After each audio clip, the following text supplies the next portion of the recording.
사실 저거는 뭐 법적으로 봤을 때나 정치적으로 봤을 때나 전혀 말이 안 되는 주장이고요. 저런 발언들에 대해서는 사실 국힘 내부에서 조금 자정작용으로서 뭐 징계라든지 이런 거를 해야 되는 거 아닌가 싶습니다. 일단은요, 헌법재판소에서 재판관 만장일치로 윤석열 파면을 결정했습니다. 그런데 뭐 어쩌란 말입니까? 그리고 두 번째로 자기를 지지해준 전환길 일당에 대해서 감사의 표시로 이제 립서비스를 했다고 생각합니다. 근데 우리 저희 애청자 여러분 보시느라 힘들어 애쓰셨습니다. 말이 말 같지 않으니까 참 그 반박할 가치도 없는 것 같기는 합니다만은 이런 윤석열을 석방을 해야 된다. 그런 얘기를 이번에 국힘 최고위원에 당선된 김민수가 하고 있습니다. 오늘요, 여러분들에게 김민수가 어제 최고위원회에서 했던 발언을 한번 들려드리려고 합니다. 듣고 싶지 않으시겠지만 짧게 윤석열 왜 석방해야 된다 이렇게 들어보려고 하는 게 아니고 한번 이자가 했던 얘기를 길지만 쭉 한번 들어보셨으면 좋겠어요. 저는 어제 이자가 이야기하는 것을 들으면서 궤변이라는 게 어떤 거구나. 그리고 논리라는 게 어떻게 하면 이렇게도 비약할 수 있구나. 말이 안 되는 얘기를 하는데 그걸 최고위원 회의에서 국힘당 지도부 입장에서 이야기를 하는 거예요. 여러분 한번 쭉 들어보시면서 과연 누가 정상인가 생각을 한번 해보십시오. 좀 길지만 함께 들어봅시다. 네, 최고위원 김민수입니다. 저는 윤석열 대통령 탄핵에 대해서 발언하겠습니다. 탄핵소추안이 국회를 통과해야 비로소 탄핵 심판이 시작됩니다. 탄핵소추 없이는 탄핵 심판도 없고 탄핵 결정도 없습니다. 탄핵소추는 국회의원 200명 이상의 동의가 필요합니다. 윤석열 대통령은 우리 당 의원을 포함한 국회의원 204명의 동의로 탄핵소추되었습니다. 국회에서 탄핵소추가 통과되지 않았다면 탄핵 심판이 시작조차 될 수 없습니다. 탄핵소추가 통과되지 않았다면 탄핵이라는 헌재 결정도 있을 수 없습니다. 탄핵소추안이 통과되었던 핵심 내용은 내란죄였습니다. 여러분들은 탄핵 심판에서 정작 내란죄가 삭제되었다는 것을 분명히 기억할 것입니다. 204명의 국회의원이 탄핵소추에 찬성했던 중대한 이유는 내란죄였습니다. 안철수 의원은 내란죄 항목이 없었다면 탄핵소추에 동의하지 않았을 것이라고 했습니다. 윤석열 대통령은 변호 과정에서 내란죄가 빠졌다면 탄핵소추 자체가 이뤄지지 않았을 것이다 주장했습니다. 헌법재판소는 이러한 대통령의 주장은 가정적 주장에 불과하다라고 말했습니다. 헌법재판소는 내란죄가 빠졌어도 탄핵소추가 되었을 것이라는 것을 가정하고 있습니다. 헌법재판소의 주장과 판결 역시 가정적 주장에 불과했습니다. 수많은 국민은 여전히 탄핵이 정당치 않다고 주장합니다. 대통령은 선거를 통해 국민으로부터 가장 높은 수준의 신임을 받은 권력입니다. 헌법재판관의 권한은 국민으로부터 신임받은 대통령의 임명에 의해 비로소 발생할 뿐입니다. 우리 국민은 헌법재판관에게 법 절차까지 무시한 채 헌법상 보장된 대통령의 권한을 심판할 어떠한 권한도 부여한 적이 없습니다. 법 절차가 무시되고 법리가 아닌 정치적 신념과 사람에 의한 판결이 이뤄질 때 법치가 무너지는 것입니다. 법치가 무너질 때 법은 국민을 위한 제도가 아닌 권력을 위한 수단이 됩니다. 이재명 정권에 묻습니다. 지금 미국 워싱턴에 무장을 한 주방위군이 투입되어 있습니다. 트럼프 대통령은 내란 중입니까? 아닙니까? 대한민국 헌법은 무죄 추정의 원칙으로부터 국민 권리를 보호합니다. 내란죄가 확정되지 않았음에도 민주당은 윤석열 대통령을 내란 확정범으로 몰고 있습니다. 이야말로 무죄 추정의 원칙, 헌법 정신을 짓밟는 인권 유린입니다. 모두가 탄핵의 강을 건너야 한다고 합니다. 탄핵의 강 건너고 싶습니다. 하지만 국민의힘은 탄핵의 강을 건널 힘이 없습니다. 이렇게 정의를 외치는 것 외에 할 수 있는 것이 없는 국민의힘은 탄핵의 강을 건널 힘이 없습니다. 탄핵의 강은 행정, 입법, 사법까지 장악한 민주당만이 건널 수 있습니다. 이재명 정권, 국익을 위해, 국민을 위해 정치 보복성 수사를 종결하고 탄핵의 강을 건너길 바랍니다. 민생의 바다로 나아가길 바랍니다. 민주당이 진정 국민을 위한다면 정치 보복성 모든 수사를 멈추십시오. 윤석열 대통령과 김건희 여사 석방하십시오. 대한민국 국익과 국민을 위한 민생 정치를 시작하기를 촉구합니다. 탄핵을, 내란을 붙들어 매고 놓지 않는 것은 정치적으로 이용하고 있는 것은 민주당 아닙니까? 이재명 정권과 민주당이 말합니다. 우리 탄핵의 강 건넙시다. 민생의 바다로 나아갑시다. 민주당과 이재명 정권이 민생을 뒤로한 채 오직 정치 보복을 위해 정적 제거를 위한 탄핵몰이, 극우몰이에 치우친다면 이재명 정권 역시 그 수명을 다하지 못할 것입니다. 이상입니다. 여러분 참 애쓰셨습니다. 저 말을 다 이렇게 듣느라고 애쓰셨는데 들어볼 가치가 있어서가 아니고요.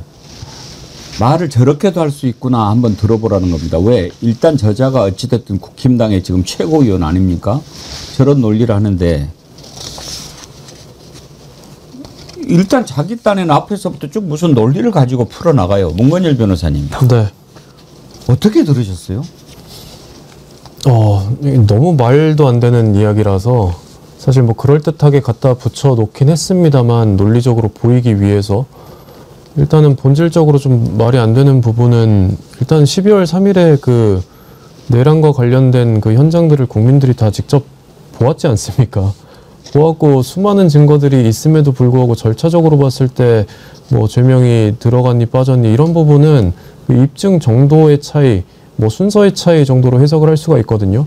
그걸 가지고 뭐 논리적으로 그래서 지금 뭐 탄핵이 됐고 뭐 이런 부분들이 말이 안 된다라고 주장을 하는 건데 사실 저거는 뭐 법적으로 봤을 때나 정치적으로 봤을 때나 전혀 말이 안 되는 주장이고요. 저런 발언을 계속 하기 때문에 지금 국힘이 뭐 극우화된 정당이다라고 평가를 받는 것 같고 저런 발언들에 대해서는 사실 국힘 내부에서 조금 자정작용으로서 뭐 징계라든지 이런 거를 해야 되는 거 아닌가 싶습니다. 아니 근데 전혜원 원장님 일단 논리적으로 뭐 말이 됩니까? 아니 일단은요 헌법재판소에서 재판관 만장일치로 윤석열 파면을 결정했습니다. 그런데 뭐 어쩌란 말입니까? 그리고 두 번째로 윤석열 김건희를 석방하라는데 법원에서 구속하라고 영장을 발부한 걸 어떻게 민주당과 이재명 대통령이 석방합니까? 이것도 무슨 논리입니까? 전 그래서 이 사람은 최고위원이 아니라 최소한 정치인을 할 자격이 없다.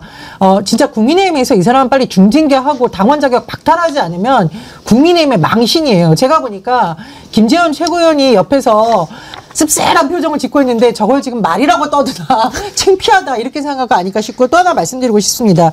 국민의힘이 왜 망언을 한 사람들이 저렇게 활개를 칠까? 역사가 있어요. 이재금만 김민수 최고위원 옆에 앉아있던 김재원 최고위원 5.18 망언 때문에 얼마나 정치적으로 비판받았는지 기억나시죠? 그런데 결국은 다시 면죄부 주는 식으로 해서 지도부에 입성했습니다. 최근에 논란이 됐던 강원도 강릉에서의 그 현장에 있었던 김진태 강원도지사 역시 5.18 망언 때문에 광주에서 난리가 났던 인물인데 결국 공천받아서 지금 도지사하고 있어요. 이런 역사를 반복하고 있으니까 국민의힘 정치인들이 망언을 해도 그냥 언론 타서 인지도 높여서 나만 잘 되면 끝이다. 당이야 망가지건 말건 역사인식이야 망가지건 말건 역사를 왜곡하건 말건 상관이 없다라는 패턴이 반복되고 있는 겁니다. 이 반복을 끊으려면 국민의힘의 지금 당 대표부터 나서서 중징계하고 당원 자격 박탈해야 된다. 이게 답이다. 저는 이게 생각이 듭니다. 아니 말이 뭐 옆으로 새도 어떤 뭐가 있는 거지. 예, 그러니까 저자는 다 거짓말이고요. 윤석열이 임명한 초강경 보수 헌법재판관들이 8대0 처음부터 만장일치였다는데 그 말하고 싶었던 거죠. 그냥 윤석열 김건희 석방해라는 말을 하고 싶었던 건데 극우 극단주의 세력으로서 자기를 지지해준 전환길 일당에 대해서 감사의 표시로 이제 립서비스를 했다고 생각합니다. 근데 그건 정말 민주당이 사법부를 장악했다는 말은 전혀 사실이 아니잖아요. 나경원 남편이 춘천지방법원장도 하고 있고요. 지금 지기현과 조희대가 이렇게 오늘 뭐 보니까 그동안 대법원 전원화칩에서 10몇 년 동안 이재명 재판이 가장 빠른 재판이었다라는 것도 확인되고 있던데 오히려 사법부는 국힘 세력, 윤석열 세력이 장악했던 거 아닙니까? 장악이 다 된 건 아니겠지만 팩트로 치면 그런 시도를 했던 것인데 정말 사법부는 어떻게 할 수가 없잖아요. 대통령이 예를 들면 누구를 사면하고 싶어도 대법원 확정 판결이 있어야 사면도 되는 거거든요. 그건 뭐 국민들 모두가 아는 기본 상식인데 석방할래 할 수 없다는 거 알면서도 저런 헛소리 그냥 전환길 일당한테 잘 보이려고 하는 소리다. 근데 우리 저희 애청자는 보시느라 힘들어 애쓰셨습니다. 말이 말 같지 않으니까 참 그 반박할 가치도 예. 없는 것 같기는 합니다만은 제가 이렇게 쭉 들었을 때 정상인가 그런 생각이 들었어요. 그러니까 앞에 이렇게 논리 전개가 이러이러함으로 이러이러하다라고 이제 가려고 이야기를 시작한 것 같거든요. 그런데 이제 중간에 느닷없이 논리의 근거가 하나 등장하는데 많은 국민들이 탄핵을 반대하고 있다. 이걸 이제 논리의 근거로 내세우는 거예요. 많은 국민들이 탄핵을 반대합니까? 탄핵에 찬성합니까? 이건 일단 논리의 근거 자체가 허약한 거고 아예 틀린 거잖아요. 틀린 논리를 끄집어내가지고 그 논리에서 출발을 해요. 그리고 법치주의를 얘기하는데 본인은 헌법재판소의 판결을 부정하고 아예 헌법재판소의 존재 자체를 부정하잖아요. 그러면서도 법치주의를 얘기해요. 이건 도대체 어쩌자는 건가 그랬다가 맨 마지막에는 어디로 빠지냐면 민주당이 풀어주세요. 아 이게 무슨 말이에요. 이건 뭐 중국집 가서 생선해 달라는 얘기예요. 아니면은 일식당에서 왜 짜장면 안 주냐고 따지는 겁니까? 예. 뭐 이해가 안 되더라고요. 김문수는 예전에도 쿠데타가 잘했다라고 주장하고 방송에서도 선을 넘어갔고 막 진행자한테 주의를 받은 사람입니다.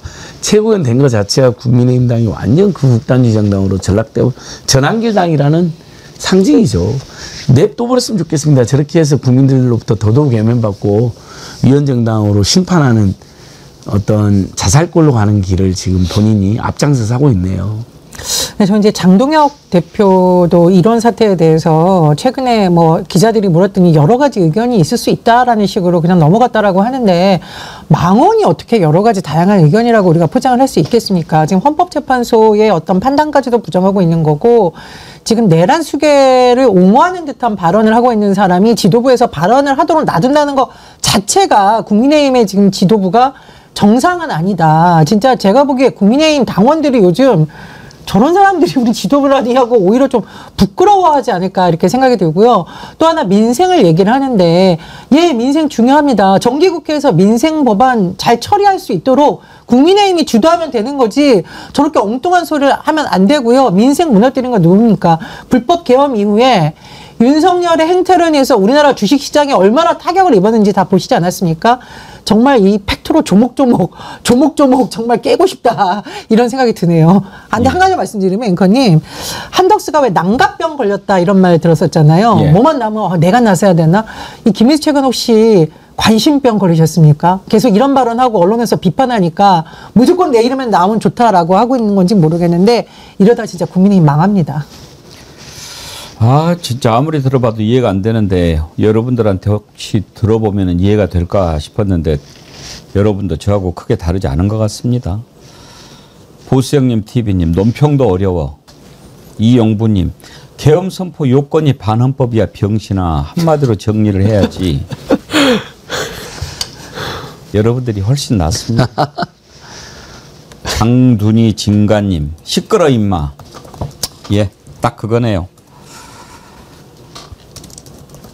오늘 내일 중에 민주당이 결정을 한다고 그러는데 CCTV 영상 봤으면 좋겠습니다. 12시까지 투표 이제 곧 마감이 2분 남았는데요. 여러분들 의견 주시기 바라고요. 방송 전에 속보가 들어왔는데 추경호 압수수색 특검이 들어갔다고 하지요. 추경호도 이제 곧 드러날 거고 조지현 국힘당의 조지현 의원도 압수를 했다는데 그거는 뭘까요, 전혜연 원장님? 일단은 특검이 압수수색하게 된 주요 혐의는 개헌 당일날 국회에서의 개헌회전 표결을 방해했다는 의혹이라서 가장 지금 초점을 맞춘 인물이 추경호 당시 원내대표이고요. 조지현 의원은 아마 당시에 원내대표실에 같이 있었고 표결에 참여하지 않은 인물인데 개헌 해제 날 지금 그 개헌에 참여하는 혐의를 받고 있는 장관들하고 통화를 했다라는 의혹을 지금 특검이 조사하고 있는 것으로 알고 있습니다. 그래서 아마 조지현 의원도 같은 혐의가 적용된 게 아닐까 이렇게 추정을 하고 있는데요. 어쨌든 지금 국민의힘에서는 계속 반발을 하고 있는데 특검이 추경호 의원의 집과 지역구 사무실, 국회의원 사무실까지 지금 압수수색을 하고 있다라고 하니까 좀 진실이 드러나지 않을까 하는 생각이 듭니다. 그때 그 비상계엄 쿠데타 때 예. 추경호가 원내대표였고 조지현이 원내부대표였을 겁니다. 부대표. 그래서 아마 여러분 보시면 추경호 옛날 영상에 보면 조지현이 옆에 서 있죠. 바로 옆에 서 있는 그러니까 추경호의 최측근이거든요.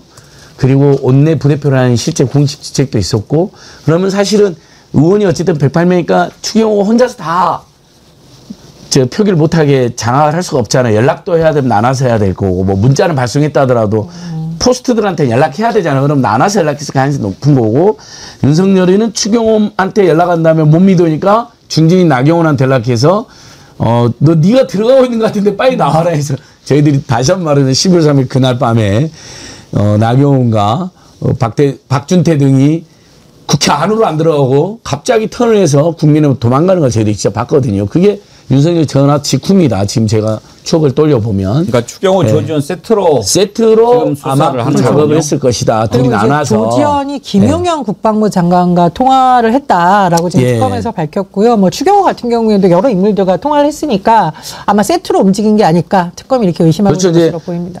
비상계엄 저지른 자들하고도 소통하고 의원들한테도 빼돌리고 이 역할을 저는 추경호, 나경원, 그 다음에 조지현 등이 했을 거라고 봅니다.